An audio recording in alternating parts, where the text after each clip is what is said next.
The education hub বদ্ধপরিকর ছাত্রছাত্রীদের সবসময় উন্নতি সাধনে।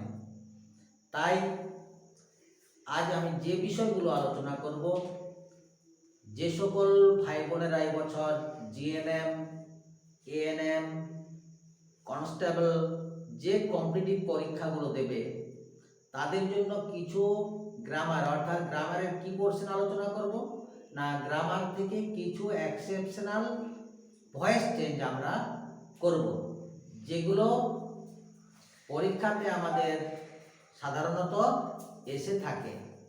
তোমরা জানো আমরা যেভাবে সাধারণভাবে যে ভয়েসগুলো শিখেছি সেই ভয়েসগুলো কিন্তু আমাদের সাধারণভাবে কিন্তু আমাদের কম্পিটিটিভ এক্সাম যেগুলো হয় সেগুলোতে থাকে না।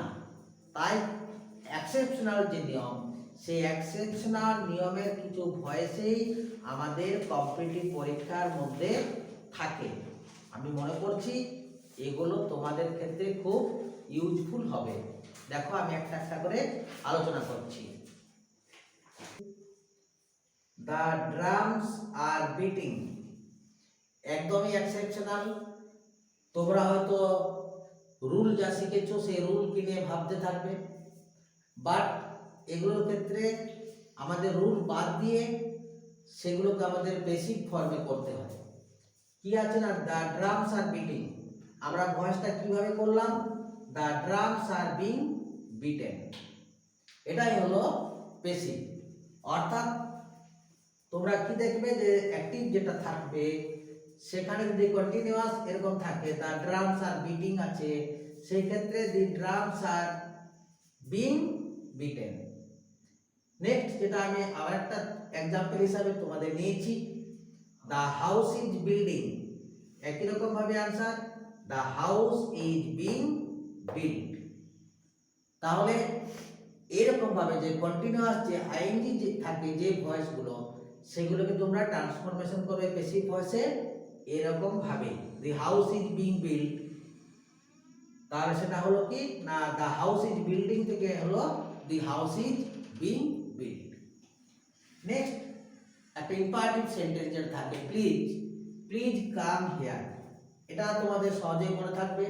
প্লিজ, প্লিজ থাকলে you are requested to, you are requested to come here. এগুলো তোমাদের অপশন আকারে আনসারটা দেওয়া থাকে।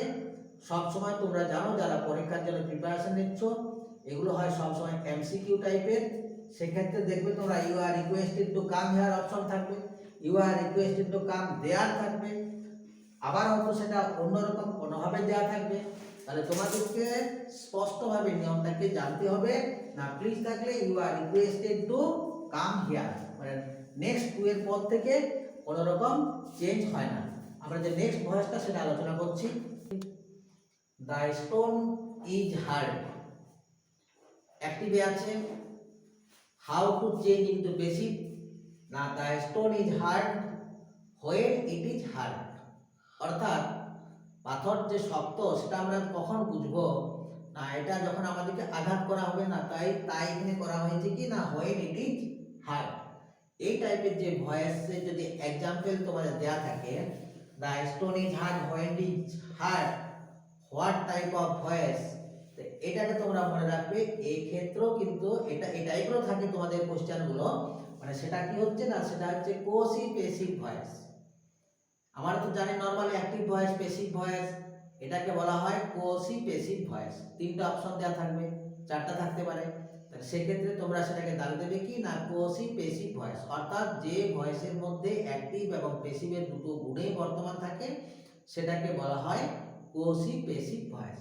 তাই the stone is hard when it is hard.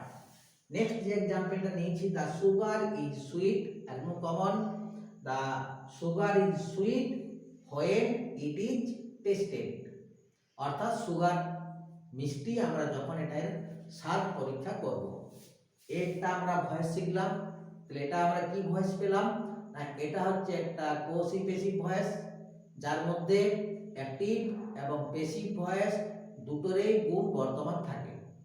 Next এই টাইপটা আমরা আগেও শিখেছি, আই নো ইউ, অর্থাৎ এই যে নো ভার্ব, এই নো ভার্বটা থাকলে তারপর সব সময় এজেন্ট হিসাবে কাজ করে কে না টু।